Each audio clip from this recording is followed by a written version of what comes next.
I want to call this press conference to order. It's very important, and we're going to speak swiftly because we have votes at 12:30, so we're going to get through this. Thank you all for being here. Today, our landmark Clean Air Act, which has protected the air we breathe for decades, is under fierce attack by House Republicans. We faced this attack once already since the Republicans took over the House. We prevailed then, and we must prevail now. I have been joined today by friends and allies who understand how vital the Clean Air Act is in protecting the health of the American people and the economy of our nation.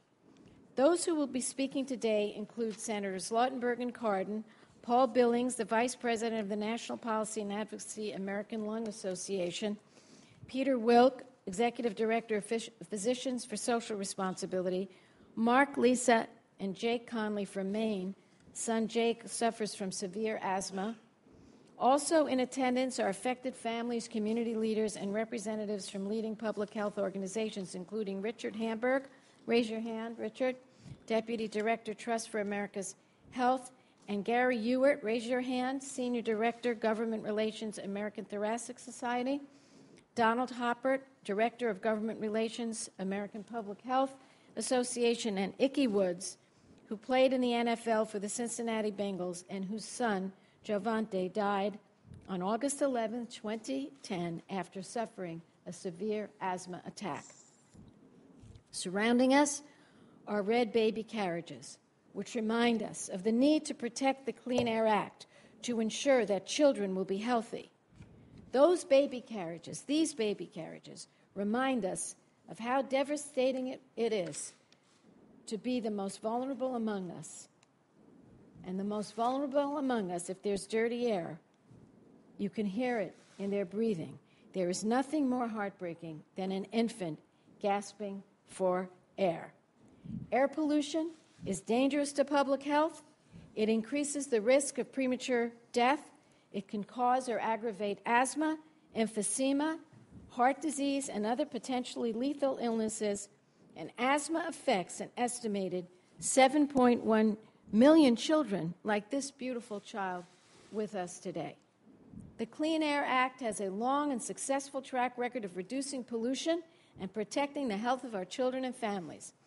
It is outrageous, simply outrageous, that in this century we have to protect a law that has been in place since 1970 and has proven itself over and over again in its health benefits and its benefits to this economy.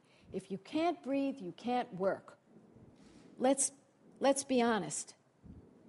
By 2020, the Clean Air Act is projected to prevent 230,000 premature deaths, 2.4 million asthma attacks, 200,000 heart attacks, and 5.4 million lost school days. That is only if our laws remain on the books and they're enforced, and that is why we must defeat this attack being waged by the House Republicans in the name of deregulation. The American people support the Clean Air Act protections. Here's the results of a recent poll. 69% think the EPA should update Clean Air Act standards with stricter air pollution limits. 68% believe the Congress should not stop the EPA from enforcing Clean Air Act standards. 69% believe that EPA scientists, not Congress, should set pollution standards. Clean Air Act opponents argue safeguards must be done away with because we can't afford these protections. Those are the same arguments that were made since the act was passed. And the reality is this. Since the Clean Air Act became law, the U.S. gross domestic product has risen by 207%. Unfortunately, we face another hard and bruising battle. Tomorrow, my understanding is, there will be a rule to bring up the TRAIN Act, T-R-A-I-N, over in the House. And that TRAIN Act will be voted on in the House, H.R. 2401 on Friday. It would obstruct EPA's process of setting new health standards. It would delay life-saving protections. And let me be clear, This is a dangerous train, the Train Act. It is a train wreck, and it has to be stopped. The Train Act will halt EPA's cross-state air pollution rule, which would slash hundreds of thousands of tons of smokestack emissions that threaten the health of Americans living downwind. This important rule will protect 240 million Americans from smog and soot. EPA estimates that rule would prevent up to 34,000 premature deaths, 15,000 heart attacks, 19,000 cases of acute bronchitis, 400,000 cases of aggravated asthma, and 1.8 million sick days a year beginning in 2014, achieving up to $280 billion in annual health benefits. $280 billion in benefits a year. It sounds great to me, but the Train Act would stop this. The Train Act also blocks EPA's air toxics rule, which will reduce 91% of the mercury coming from coal-fired plants. Mercury is a dangerous heavy metal that can damage the brain and harms children's memory and mental abilities. We know what these rules do. We know the benefits. We're not guessing. The air toxic rule that they're going to try to derail with this Train Act, that would prevent up to 17,000 premature deaths, 11,000 heart attacks, 12,000 hospital emergency room visits, 120,000 asthma attacks, 210,000 cases of respiratory illness, and 830,000 lost work days. Sounds great to me. The air toxic rule would also provide up to $140 billion in annual benefits by 2016, would support 31,000 construction jobs, 9,000 long-term jobs. Why on earth are they driving this dangerous train? It's because they are fighting for the polluters, not for the people that they represent. And we're here to call them out on it. And these baby carriages are here as a silent witness to what can happen if we let them win. But let me tell you, the list of House Republican targets don't stop with the Train Act. Majority Leader Cantor circulated a memo to House Republicans that proposes to repeal many more important regulations that offer enormous benefits. And thankfully, President Obama has already said his administration will continue to vigorously oppose efforts to weaken EPA's authority or dismantle the Clean Air Act. And today, he issued a presidential letter threatening to veto the Train Act. But we don't even want to get that act to his desk. We need to stop it in the Senate. So we're here to say, we're here to do everything we can to block these rollbacks being pushed in the Train Act and in other legislative vehicles with fancy names they'll come up with. The Clean Air Act isn't just about statistics. It's about real families. It's about real carriages. It's about real babies in these carriages. So we're drawing the line in the sand here, and I'm proud to do it. And I couldn't have, two better friends to fight back with than these two that you're going to hear from. Senator Lautenberg, a proud, successful, I was going to say, successful business person, a proud father and a grandfather. Great senator from New Jersey. Thanks very much, Senator Boxer. She's not Nikki Wood in stature, but she has a stature that is equal to that in terms of determination, ability to fight, ability to lead, and we're grateful to you, Senator Boxer, for your leadership on this. I was the author of the No Smoking Act in the Senate. The year was 1986. When I wrote the law, we had lots of internal fights. Senators from tobacco states weren't there. It wasn't Republican. It wasn't Democrat. It was both. And now it's said that nothing saved as many lives as writing that law, as enforcing that law. It went from airplanes. It went to public buildings. I offered an amendment later on that any building that housed children, whether a school, library, daycare center, anything like that, could not get any federal money if they didn't enforce no smoking. Japan Airlines tried to run a smoking airplane, and they found out that an empty airplane isn't such good business. And I'll bet that there isn't anybody who wants less regulation who wants to go back to smoking in airplanes. I'll bet that's not the case. And now, after thousands of lives have been saved, we wouldn't dream of allowing smoking back in airplanes. And even our strongest opponents appreciate the improved air quality. Now, EPA is trying to clean up the air that we breathe outdoors, and opponents of common sense public protections are at it again. Instead of putting our children first, as was said by Senator Boxer, House Republicans are doing the bidding of corporate polluters. Now, I challenge those House Republicans to explain to a family, to a child who suffers from asthma attacks, why they want to allow polluters to foul our air.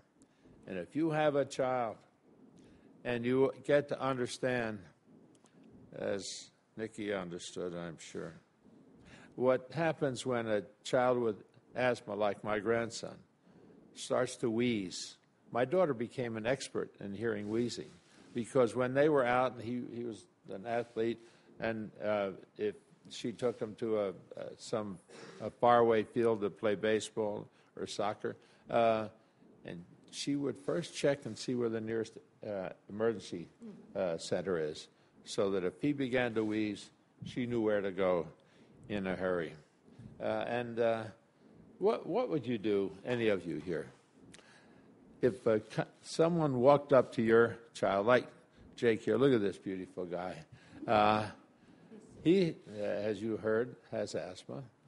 And what would you do if you saw somebody blowing smoke in this kid's face and it was your child or your grandchild? You'd sure get rid of that person in a hurry. So why on earth do these people who want to repeal sensible regulation want to expose their children? They don't give a damn about those children? Is that what we're hearing? There has to be something afoul there. So we shouldn't let them get away with it. We're not going to. And the president confirmed that he's not going to let any bill that reduce polluted air from coming in go without a veto. Mercury in the air is damaging to children's kidneys, livers, nervous system, permanently lowers a child's IQ, and you don't know how that came about. You just know that that child is not doing as well in school as they ought to. Not their fault. It's something perhaps that triggered this disability, and I'll call it that. So long-term exposure to air pollution can damage immune, neurological, reproductive systems. And make no mistake, if the Republicans succeed in this bill that they've got, the train bill, the air won't be clean, but their priorities will clear, but their priorities will. We want them to stand up for children's health, and we say that they should all get behind, that we should all get behind keeping the big polluters from poisoning our air. We even had it in the state of New Jersey where my governor decided to withdraw New Jersey from a compact of Western states because the air flows that way, step away from it because it would cost some money. Is he saying to the people in New Jersey, we're not as concerned about your children? We're concerned about the cost. What's the cost of a child's ill health? I ask you. You know, one thing we don't want to do is we don't want to look like what you see in China. We visited there not too long ago. A lot of people wearing masks. Is that the kind of attire we want to see on American people walking through the streets because they know the air is bad for you? Or trying to keep our children from playing outside? I don't think so. It's a short-sighted scheme. We're going to take care of our kids. We're not going to let anybody's child. We don't have to know who they are. They don't have to be our neighbors or family. We love those kids. And if we love our children, everybody's children, that we're going to stop this dead in its tracks before it's our children who are dead in their tracks. Thank you very much. Thank you. And I'm going to call Ben Cardin, my colleague. He's an incredible member of this committee, and he's there on every step of the way whenever there's a danger to the health of our families. And he's a great senator from Maryland. Ben Cardin. Senator Boxer, thank you very much for your extraordinary leadership on protecting our environment, protecting public health, and alerting us to what is happening in the House of Representatives so that the American people know the risks that are there. These are actions that are taking place, and we need to be prepared. And I congratulate you for always putting the public interest first and making sure we do what's right, not only to protect our children, but to protect our future. And to Senator Lautenberg, he has been our leader on clean air issues. And your legislation has made a huge difference. You know, we talk about these numbers. I mean, I can tell you the 370,000 lives that have been saved by the Clean Air Act. Each one is a person and a family. And we could sometimes get lost in the numbers.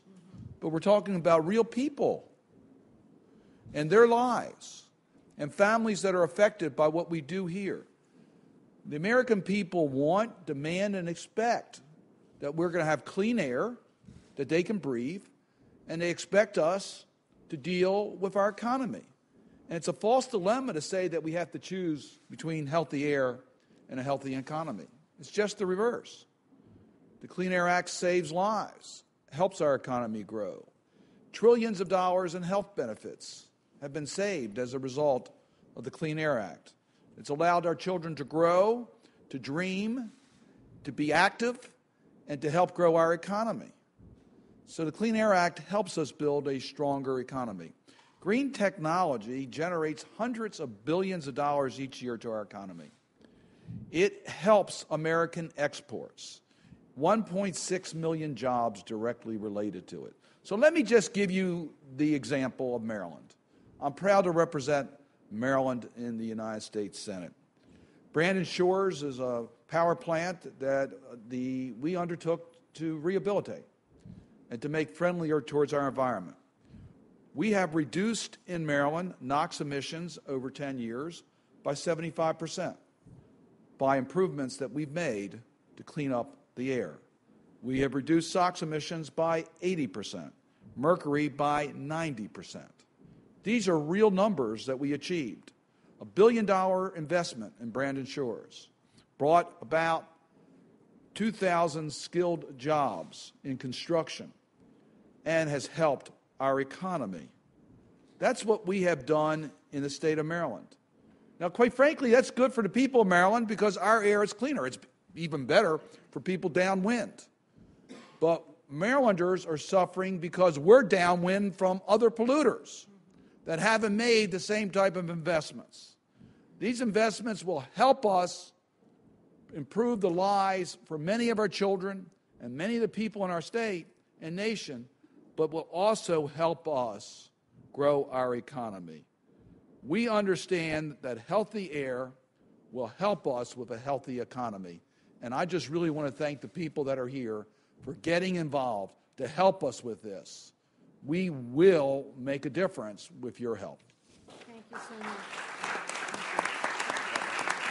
Thank you so much, Ben and Frank.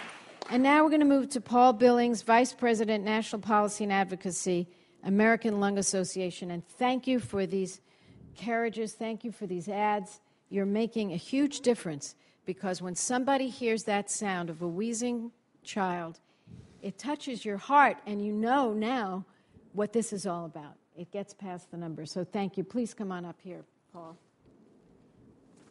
Good afternoon. Thank you, Chairman Boxer, Senator Lautenberg, Senator Cardin. Today, the Clean Air Act faces unprecedented attacks by polluters and some in Congress. The American Lung Association, our health and medical partners, individual doctors, nurses, respiratory therapists, parents, some who've lost a child to an asthma attack, and people with lung disease, like 7-year-old Jake here from Maine, are standing up and fighting back. We are fighting for air. We are here today to call on Congress to reject H.R. 2401, which has been given the PR-friendly moniker, the Train Act. This is one train that should be derailed. This bill will create an indefinite delay for long overdue power plant cleanup. We've waited 2 decades to clean up toxic mercury from power plants. We shouldn't have to wait anymore. If the original bill weren't bad enough, later this week on the House floor, there'll be an amendment that rips the heart and the lungs out of the Clean Air Act. The amendment by Representative Bob Latta of Ohio undermines the core tenet of the Clean Air Act. That tenet is the public has the right to know when the air pollution in their community harms their health and their right to breathe clean air. The promise of the Clean Air Act, a promise made in 1970, is that everyone, especially the most vulnerable, have the right to breathe clean air. The law says that health standards are to be based on science, the peer-reviewed science, the consensus of the thousands of studies.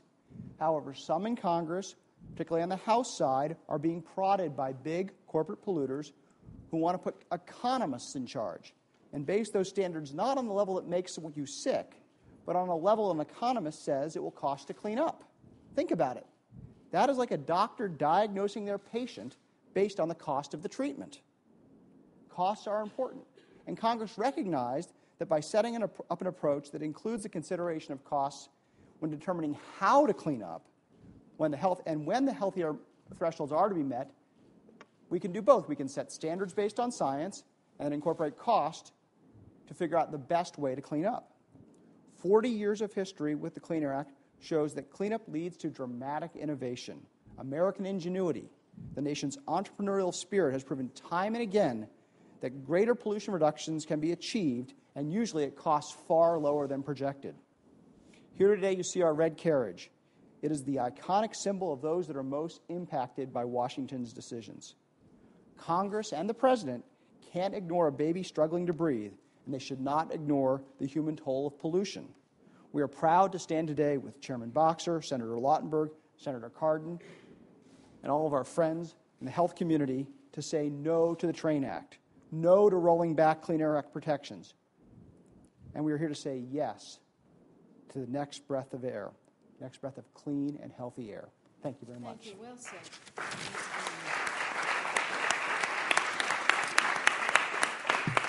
And Peter Wilk, Dr. Peter Wilk, Executive Director of Physicians for Social Responsibility. Great. Thank you very much, Senator Boxer, Senator Lautenberg, and Senator Cardin, who have left for being such champions in protecting the health of the American people. Again, I'm Executive Director of Physicians for Social Responsibility, representing thousands of healthcare providers across the country concerned about clean and healthy air.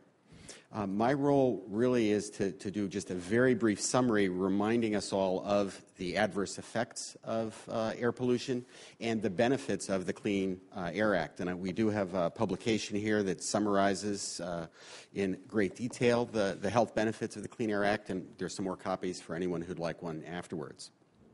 I have to note that as terrible and tragic as asthma can be in terms of its health effects, and we're going to hear a little bit more about that in a moment, there are really many other serious health effects from air pollution. First and most obviously, air pollution contributes to many other diseases of the lung, including chronic obstructive pulmonary disease, bronchitis, emphysema, and lung cancer. Many of these diseases are caused by particulate air pollution, lodging deep in our lungs. As many as 24,000 adults die prematurely each year due to just that one type of air pollution. Each one of those premature deaths, including Icky's son, is an unnecessary tragedy. We can prevent those deaths by reducing particulate air pollution. That's why maintaining and strengthening the Clean Air Act is so important for the American people. Many people don't realize that air pollution also damages the cardiovascular system. Pollutants have been shown to lead to blockage of arteries, leading to heart attacks and permanent heart damage. and are also associated with cardiac arrhythmias, disturbances that can be fatal. Many people with heart disease have no idea that their condition may be caused or worsened by breathing polluted air. But it's true, it is. In addition to affecting our hearts and lungs, pollution also affects our brains. The same mechanisms that affect arteries around the heart apply to arteries that nourish the brain, leading potentially to strokes. And it's not just the elderly, again, as we've heard, and we'll hear more in a moment, it is our children. The brain can be severely damaged, especially by mercury, an air pollutant that's released from coal-fired power plants. Mercury goes up the smokestacks into the air, falls out in the rain, enters the food chain, and ends up in the fish that people eat. You need to understand that mercury is a major neurotoxin, causing not only neurological damage, but developmental impairments that we've already, again, heard reference to in developing fetuses, in infants, and in children. This can be a lifelong loss of intelligence for our children as individuals, but also it has an economic impact that affects our society as a whole when we suffer this corresponding loss of collective brain power. Every time we roll back a health protection or delay implementation, as this TRAIN Act proposes to do, people will suffer. They get sick. Their most basic organ systems are damaged. Some of them will die. Air pollution affects our children, the elderly, people with existing respiratory problems, people with heart problems. That is a lot of Americans. In addition to hurting our health, you've heard about how it drives up healthcare costs and how much money we have saved and will continue to save if we strengthen the Clean Air Act. As a doctor, I have to think about not only prevention, or not only treatment and cures, but also prevention. So it's important to know, where does the dangerous air pollution come from anyway? Most of it comes from just a few types of polluters: coal-fired power plants, industrial boilers, cement kilns, and cars. And that's actually good news because we already know what to do about those polluting sources. We have the technology. It exists. We can save lives. We just have to apply the technology. So this is about our health, our children's health, our family's health, our neighbors' health, and our own. The Clean Air Act is a law that has been guiding this cleanup and protecting our health for 40 years. We need to maintain it, strengthen it, not gut it. Thank you. Thank you, Doctor. Thank you. And to finish up, and I think the vote has started, but I think I have about 10 minutes left. So we'll hear from Mark, Lisa, and Jake. Are you all going to speak to us, or Daddy's going to speak to us? And I've already met Jake. He's a great living example of a beautiful child who's struggling with asthma. Thank you so much for having my family here today. And this is about our future, which is our children. My name is Mark Conley, and my family. My family and I live in Raymond, Maine. I'm here today because my 11-year-old has asthma. I can tell you that no parent should ever have to listen to their child go through an asthma attack. Watching Jake struggle to breathe, I can't put into words what a terrible feeling that is, not knowing if he's going to make it or not. It's a life-threatening disease. And, if we can stop this by cleaning the air up, that's what we need to do. Because you're not going to see it so much right now, but if we take away all these regulations, then in the future, we're going to start seeing real health care problems with our children. And we're going to be gone, and they're going to be here. And that's not, it's not what I want to leave for them. Jake's condition has meant he doesn't always get a chance to play with the other kids. On real humid days, a lot of times we have to bring him inside because he just can't handle those conditions. We have to watch him like a hawk. Many times when he just sort of clears his throat, we look at him and say, "You okay, Jake?" I'm fine, and it's like we're concerned because we know what it means. What is particularly striking to me is how Jake can actually feel that the conditions are not good for his body before there is any notification by, the government that there's a problem as far as the conditions outside. His body is like they send canaries down into the mines to check to see if there's any gas. And Jake's body does the same thing. It tells us when the conditions outside are bad, and that just goes to tell you that the conditions are not good enough yet, and here they want to take and deregulate, and we really should be regulating more. It's always about the people that have the money, the people that, hey, they can live in another country, they can live in another place that has no factories, that have no problems with air quality. That they can pay for all that. Well, they don't worry about us. We're just the little people. Main Street America.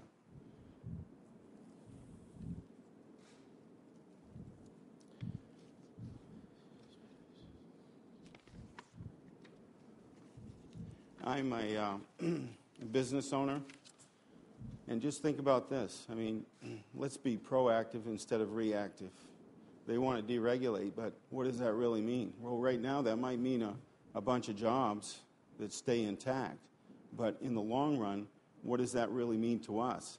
That means that the healthcare program, is going to be taxed so much that all the money, that they thought that they were saving or that they were making is all going to be going into the health care, and not to say, what he's going to go through himself with asthma. So we really have to look at this, and we really have to think about what the future is, not what it is right now. Let's be proactive, not reactive. Thank you very much. Thank you so much.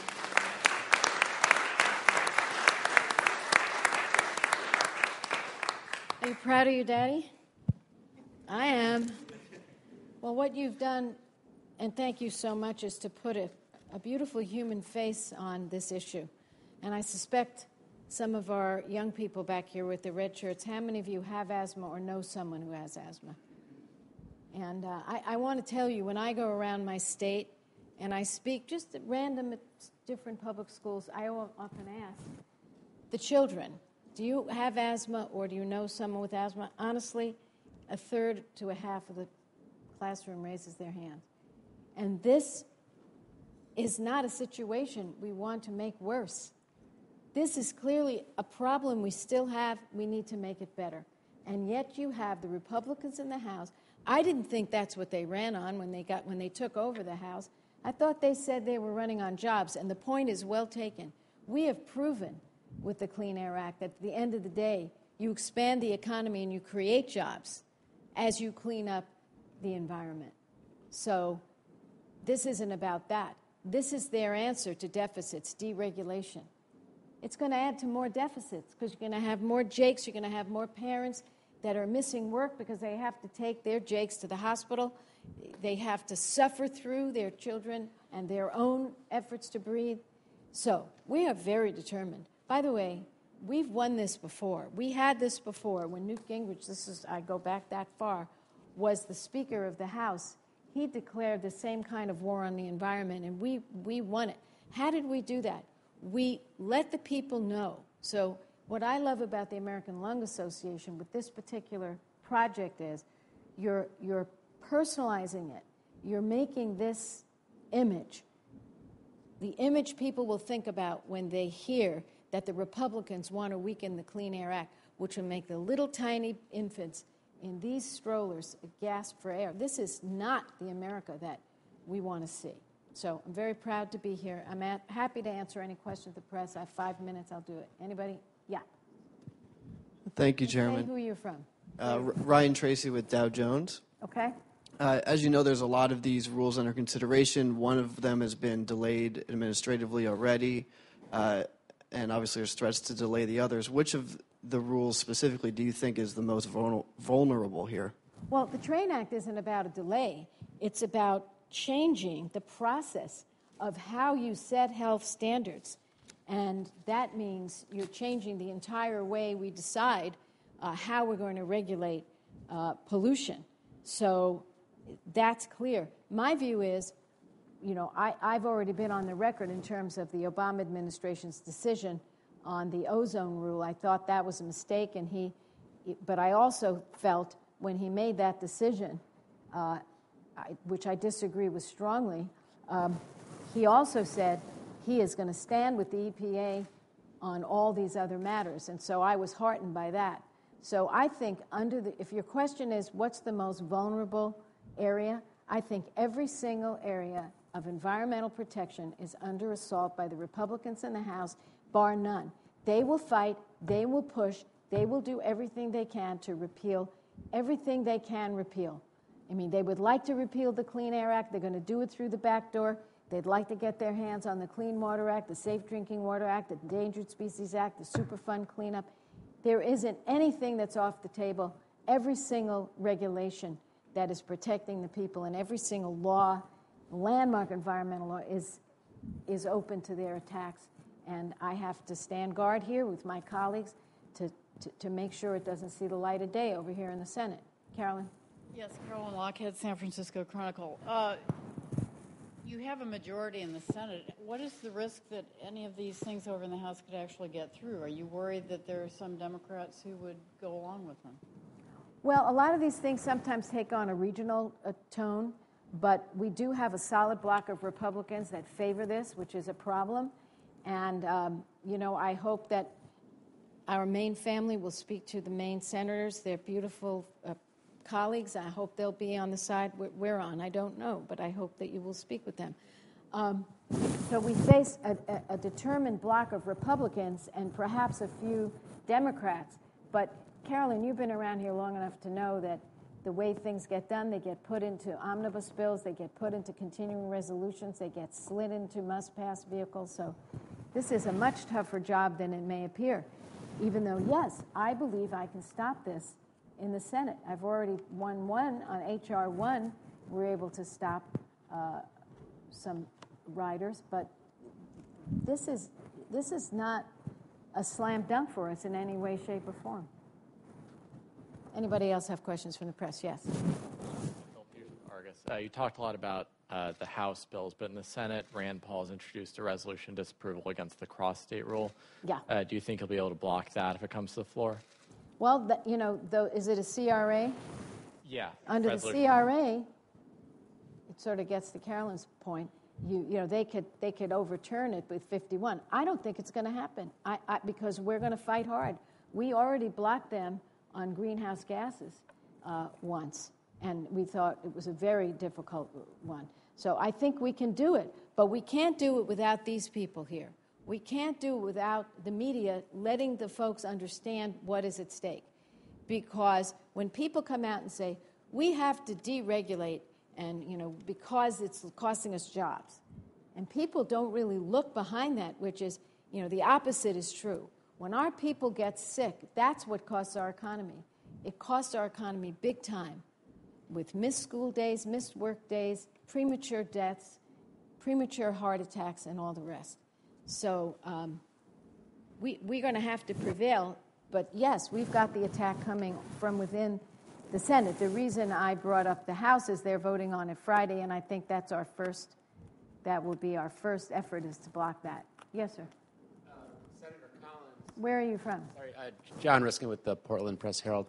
Senator Collins and Senator Wyden from Oregon have a bill delaying industrial boiler rules for, I think, 15 months and then 5-year implementation. Where do you stand on that bill, and what do you think the prospects are? Very worried about that, and I've discussed it with Senator Wyden, and we're going to sit down together. This is an important issue. We have to work with them so that we don't delay these health-saving rules. And it does not help our economy.